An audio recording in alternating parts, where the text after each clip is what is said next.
Shot, yes. With the 13th pick in the 2015 NBA Draft, the Phoenix Suns select Devin Booker from the University of Kentucky. And he's fouled by Levine. Ball goes in on the continuation. Most points in the league since Kobe's 81 in 2006. You know, I have places that I'm trying to go and take this team, and I know it's not going to be easy. Bring the double at Booker. Book on the spin, fires for the win! Ladies and gentlemen, if you don't know, now you do. Suns are going to the conference finals. Now, I've been waiting on this for a really long time.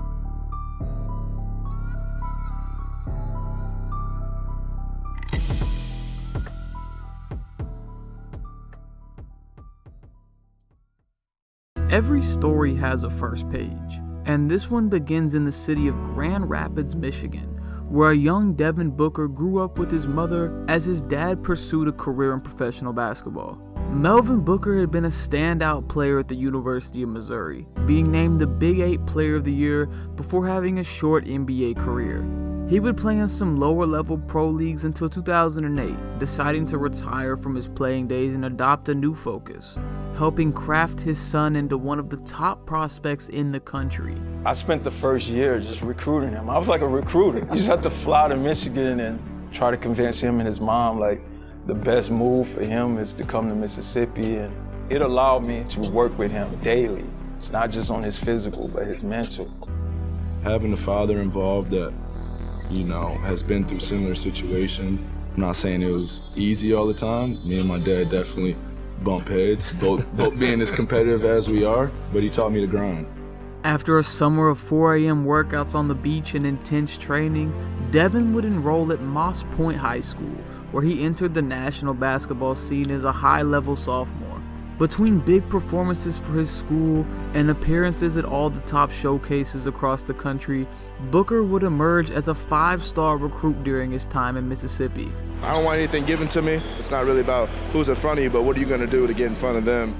Being credited as the best shooter in the country by many scouts, as well as showing a natural ability to score with ease, he began showing up on the radars of some of college basketball's greatest programs. After receiving offers from schools all across the nation, he elected to sign with Coach John Calipari and the University of Kentucky, where he would join one of the most decorated recruiting classes of all time. Kentucky's recruiting class in 2014 was unlike anything seen before, with 9 McDonald's All-Americans choosing to attend the university. In turn, this created a daily competition for a place at the top of the roster. Practices must have been brutal. Fun, competitive. We're doing a platoon system, so 5 in, 5 out during the game. And in practice, we scrimmaging.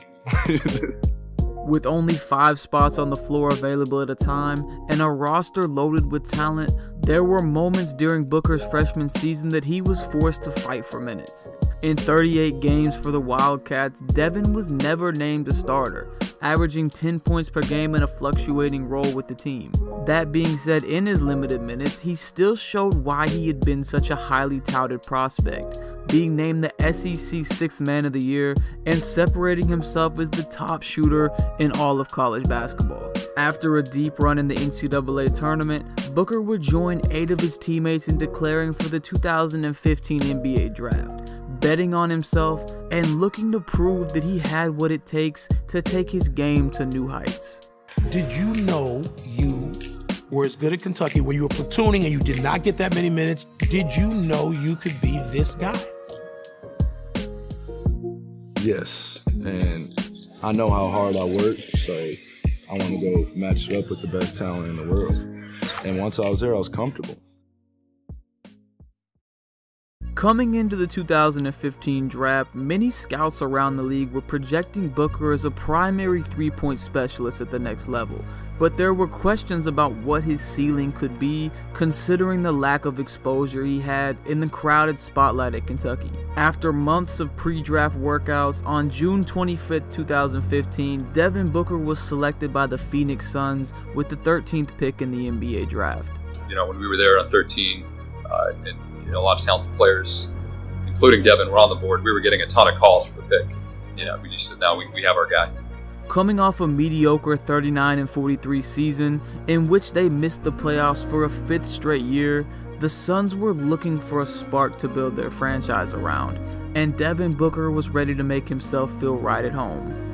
I actually love the city of Phoenix. I first moved out here, and my brother moved with me, and I was like, dude, we're really living on the West Coast. This is unbelievable. When we were growing up in Michigan, you hear about the West Coast, but it's like a myth. I tell people this all the time, that I could actually see myself living here in the future. Early on in his rookie season, Devin was faced with the growing pains of being the new guy on a team with multiple vets, meaning he would have to earn his respect every single day. My dad, he's like, are you ready for that league? It's all grown men. But you're going with grown men that have family and kids. They're playing for a different reason than you.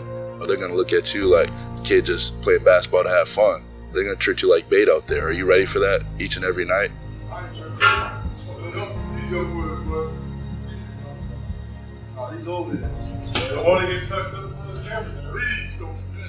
The first half of the season was filled with ups and downs for Booker, coming off the bench in a limited role and getting accustomed to the pace of the NBA game. After being the first player in NBA history to debut at 18 years old after playing a year of college, Devin would be given the opportunity he had patiently waited for, following a late December injury to starting guard Eric Bledsoe. The absence of Bledsoe would open the door for Booker to slide into the starting lineup, and he was ready to take full advantage. In the shadows of the offseason, he had been quietly developing the other aspects of his game, looking to grow his all-around skill set rather than just relying on his shooting touch. And now he had the perfect platform to showcase it. After only producing 5 points per game in the first half of the season, Booker would more than double his average to 13 points per game in his increased minutes, writing his name in history books in the process. He became the 3rd youngest player to ever score a 30-point game, something he'd do 6 times throughout the season. He was the 4th youngest player to reach 1,000 points, trailing only LeBron, Kevin Durant, and Kobe, and would be named the youngest 3-point contest contestant in All-Star Weekend history. Throughout the season, Booker was forced to endure not only the roller coaster of being a rookie himself, but also the consequences of being on a team at the bottom of the NBA, playing against the NBA's best nightly. This year, I've had a few coaching changes, from the assistant coaches leaving first and now the head coach. I remember being at Kentucky and them preparing us for the situation, and they explained the business of the NBA on how it's a cutthroat league, so unpredictable, you never know what's going to happen. Whatever they're doing upstairs, you can't control that, you can only control your actions. I'm on cloud 9 right now to watch his progress and watch him work, because it's always been a dream of his when he was a little kid. And, I just sold my house back home, and I just took the Kevin Durant fathead off his wall like a month ago, and just the other night he was out there on the court battling against Kevin Durant. So, it's a surreal feeling to see my son out there compete against guys he used to, look up to and idolize. By the season's end, Booker had established himself as one of the game's rising stars, a lone bright spot in an otherwise disappointing season for Phoenix. His performance had Suns fans excited about what his growth as a player meant for the future of the franchise, and Booker was prepared to answer the call. What was the season like compared to what you thought it was going to be like? Well, coming out of college and growing up, you don't realize the business of basketball, the coaching changes, all the trades. So I've seen pretty much all my rookie year, and I feel like anything I see from here on out isn't going to be new to me. Hopefully this impacts my career in a positive way. I got the opportunity that most rookies don't get. All my friends are playing 2-3 minutes a game, and just, I always think back to that, to the beginning of the season when I wasn't even playing. So just knowing I have the opportunity every time I step on the floor, it makes me want to grind.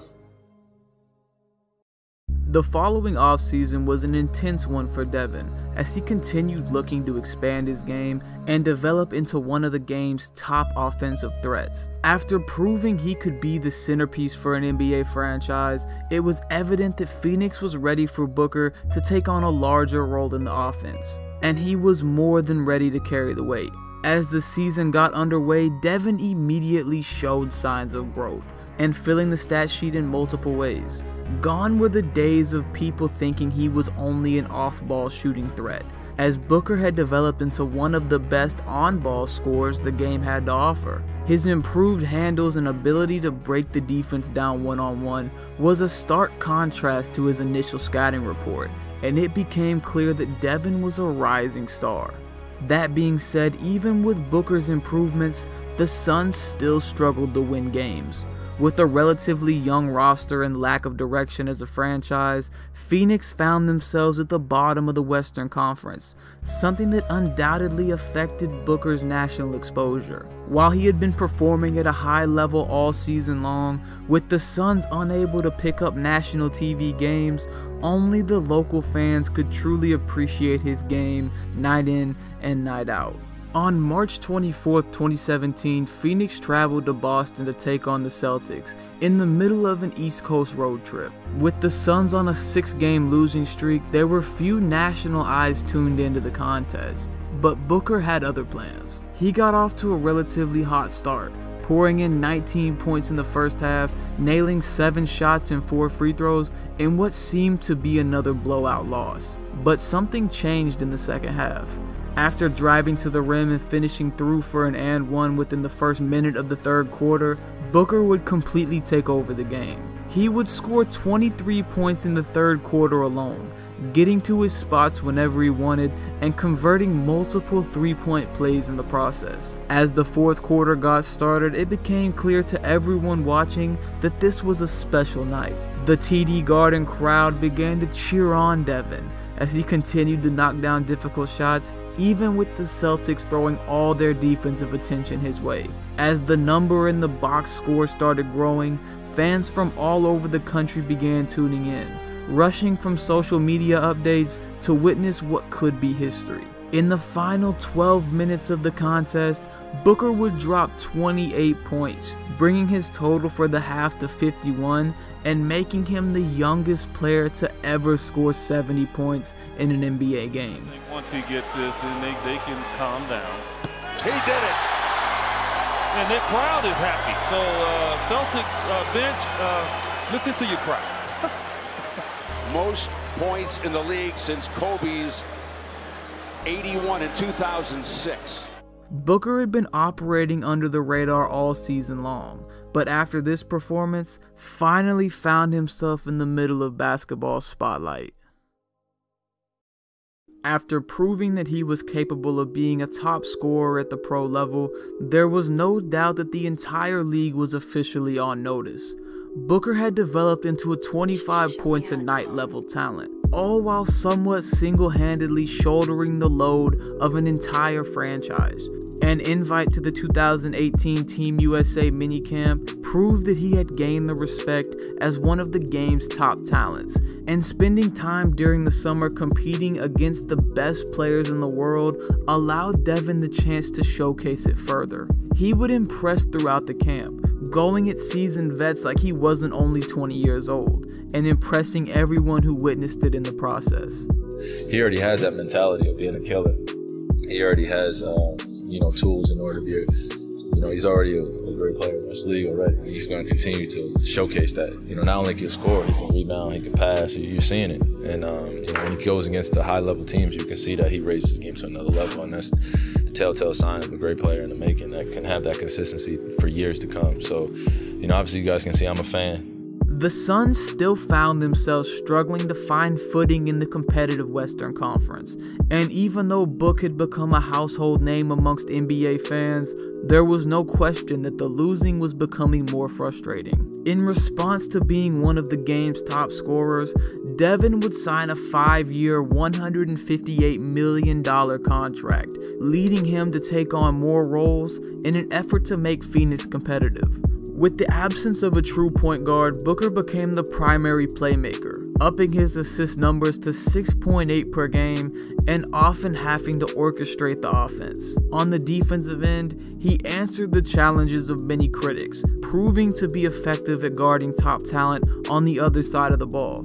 These adjustments to his skill set quieted the talk of Booker being an empty stats player on a bad team and showed that he was ready to do whatever it takes to win. After consecutive last place finishes in the Western Conference, Booker knew he was ready to take the next step, and the 2019-2020 season promised to be different.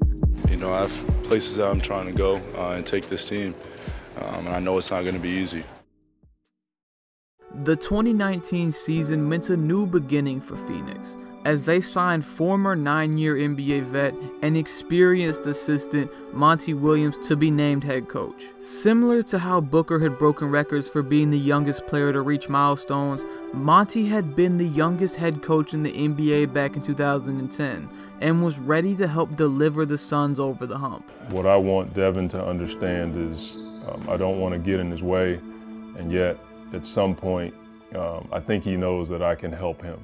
Over the course of the beginning of the season, you could tell something was different with the team, as the addition of a pure point guard in Ricky Rubio, a second option in Kelly Oubre, and the emergence of past draft picks led to a more balanced core around the young star. Ricky Rubio, he's more of a traditional point guard. Tell me what it's like and how's that helped you change your game? I mean, I've looked at the game, you know, a whole different way since he's been here. I think a problem in the past for me was having that on-ball responsibility, and you know, it's tough being a point guard. You know how it is. You have to manage a lot out there, you know, so that takes away from just being able to go out there and just be a killer. The Suns found themselves in closer games and were battling in the middle of the pack for the first time in years. With the team having more success and Devin continuing to raise his level of play each season, there was no longer any excuse for him to be left out of basketball's biggest showcase. Devin Booker, who's been snubbed a few times, just because, you know, he doesn't play on the team that wins all the time. So, you know, that was just opportunity for me to say, all right, this is his best season. He's averaging 27 points a game. His team is competing better than they have in the past.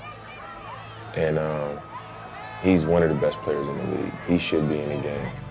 After a statement showing of 7 straight 30-point games, Booker would be named to his first career All-Star appearance, something that had eluded him after being snubbed in years prior. However, in a year that had been a step in the right direction, a tragedy would strike the basketball world in a way that would define the rest of Devin's season. On January 26, 2020, the world was shocked with the news of the tragic death of NBA legend Kobe Bryant, along with his daughter Gianna and 7 others involved in a fatal helicopter accident. The news sent shockwaves through the entire league, with players that had been inspired by Bryant left finding ways to honor his legacy. Devin Booker had always been linked to Kobe in some way. He grew up idolizing Bryant, molding his game and his approach to fit the example that the Black Mamba had set. You know, he's just an unbelievable player. He's changed my life personally. You know, just the mentality that he has, that he takes to the game is unbelievable. So I've been watching him ever since, you know, I was born. We just finished our last game of the season. You know, I'm walking in the back, I go in the film room, I start watching Kobe out here, he has 46. Everybody start pouring in, watching Kobe on this little bitty TV. His body is broken down, but he still has the heart and the mindset to go out, get 60, will his team one more time to a victory on his last game. That man's legacy is gonna live on forever. Because I can tell you what it meant for me, but I wanna know what it meant for you. I watched it just from the fan perspective. You know, growing up in the driveway, yelling Kobe when I shoot. I knew he was gonna go out with the bang, but I didn't know it was gonna be 60 points. You know, it made me want to go right back to the gym right after that. Like, you know, that's the only way I want to go out. That's the only way anybody should ever want to go out. I want to be that man. The two had similar journeys, both being drafted number 13, then earning their way into an NBA starting lineup as only a teenager. Just days after the accident, Booker would even pass Kobe as the youngest guard to ever reach 7,000 career points. But it would be an interaction following Kobe's last game in Phoenix during Booker's rookie season that would define the impact that Bryant had on Devin's life. We had a short conversation on the court, and then he left me with, you know, meet me in the back. You know, let's chop it up for a little bit. I thought it was going to be a 2 to 3 minute convo, and it ended up being 15 to 20 minutes post-game. And that's when he signed the shoes to me. One shoe said, "To the young one," and the next one was, "To Book, be legendary." I got "Be Legendary" tatted on my arm. That's something that Kobe left me with, you know, in our final game against each other. that still keeps me motivated and will always keep me going. Kobe's call for Devin to be legendary is a statement that defines his approach to the game to this day. A challenge from one of the all-time greats to elevate his game to new heights. And with a new opportunity presenting itself from an unforeseen circumstance, Booker would do just that. He has the right attitude. He has the right competitive spirit. I think his footwork's extremely sound. His fundamentals are extremely sound. And now it's just about him figuring out exactly what his game is. Good evening, everybody. Ernie Johnson in Atlanta, Kenny Smith and Shaquille O'Neal. Charles Barkley will join us in just a moment.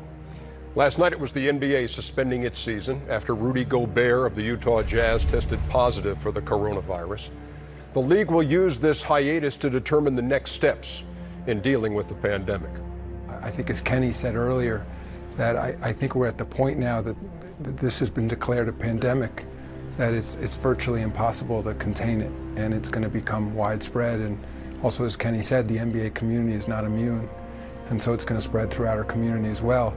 You could say, well, it changes day by day. This literally changes hour by hour in terms of what we know. So it was really a moment for us to step back, take a breath, ensure that everyone in the NBA community was safe and healthy and doing everything they needed to do to care for their families, and then give us some time to deliberate and figure out if there's a way that we can resume playing at some point. With the rise of the COVID-19 pandemic across the globe, players were left to exercise and work out in their own homes while the future of the season hung in the balance. After months of uncertainty, the NBA began putting together a plan to restart the season in a safe environment. With the suspension coming in the middle of the playoff hunt, league executives put together a bubble that would feature an 8-game regular season for 22 teams, along with a play-in tournament that would allow for all teams previously fighting for playoff seeding to have a fair chance. With the Suns being within 6 games of the 8th seed in the West, they were sent an invite to play in the Orlando bubble, an opportunity that set the stage for Devin Booker to showcase his skills to a national audience like never before. It was evident from the very first game in Orlando that Booker had a chip on his shoulder. The Suns had been an afterthought in the playoff race, and now been given the chance to fight their way into the postseason, something he had been waiting for his entire career. Under the national spotlight of the bubble, Book raised his game to new levels, dropping almost 31 points on over 50% shooting and 6 assists per game, all while leading the Suns to a perfect 8-0 record, just 1 game shy of the playoffs. He had highlight after highlight, making big plays and showing the league that his name deserves to be mentioned amongst the league's best. Dropping at least 35 points in 4 of the 8 games, the pinnacle of Booker's time in the bubble came on August 4th, 2020, in a pivotal game against one of the favorites in the West, the Los Angeles Clippers. With a roster compiled of 3 all-defensive players, 2 of which were all-stars, the Clippers had big hopes for the playoffs, and they presented a test for Booker and the Suns as they fought to prove they belonged. Devin came out firing, knocking down 3 threes to start the game on his way to 17 first-half points. With a solid 7-point lead entering the third, all eyes were on the young Phoenix Suns. The 2 teams would go back and forth in the second half, with Los Angeles refusing to lay down, courtesy of contributions from Kawhi Leonard and Paul George. With less than a minute left, Kawhi would draw the foul and hit 2 clutch free throws to tie the game, giving the ball back to Phoenix with just under 30 seconds left. We'll have the ball in their front court. We are tied at 1:15. And again, 31.3 seconds remaining in the ball game. Mikal Bridges will inbound the ball in the front court. He gets it to Ayton. Finds Rubio. Ricky on the drive, tied up, takes his shot. Zubac with the rebound. Zubac got the rebound, and he passed it. And Mikal just, you know, coaches always, don't ambush, don't ambush, don't ambush. And Mikal is like, nah, I got this one. I see Book calling my name. I'm like, dude, you pass it to him. You give it to him. Forget that. Paul George is all over this dude right now, trying to like bully him and like. I think it might have went to Ricky. Ricky immediately got it to Devin, and Devin did exactly what I thought he was going to do. And I look at him, I see a look in his eye, because at that point, it was just let him do what he does. Bring the double at Booker. Look, on the spin, fires for the win! Got it! Ladies and gentlemen, if you don't know, now you do. The bubble marked the official arrival of Devin Booker. While he had begun to receive more recognition in recent years, his performance in Orlando was an all-NBA level, in direct view of a captive national audience. There were no more questions about whether he could carry a winning team or put up meaningful stats. Booker had elevated the Suns from one of the worst teams in the league to a respected franchise, just like he said he would. 2021 has been the year it all comes together for Devin Booker. In the offseason, the Suns were able to bring in all-NBA point guard Chris Paul, finally addressing the need for a primary playmaker once and for all. As he's had a reputation of doing throughout his career, Paul has helped totally turn the franchise around for the better, taking some responsibility off of Devin's shoulders and bringing in some much-needed veteran leadership. Together, the duo have led Phoenix to the second best record in the NBA, clinching a playoff spot for the first time since Steve Nash was running the show. Booker was named to his second consecutive All-Star team, averaging just under 26 points per game over the course of the season. Now he'll set out into new territory, looking to prove himself in the postseason against the best teams the league has to offer. And now you're posed to make your first playoff run. The Suns are, for the first time since 2010. What are your expectations of yourself going into that? I remember we were talking at the beginning of the season, and we were talking about the playoffs, and Chris yelled out in the locker room, he was like, 16 teams make the playoffs? That ain't what we're going for. And hearing his energy and his passion behind that statement, I was like, oh yeah, we're on the same page.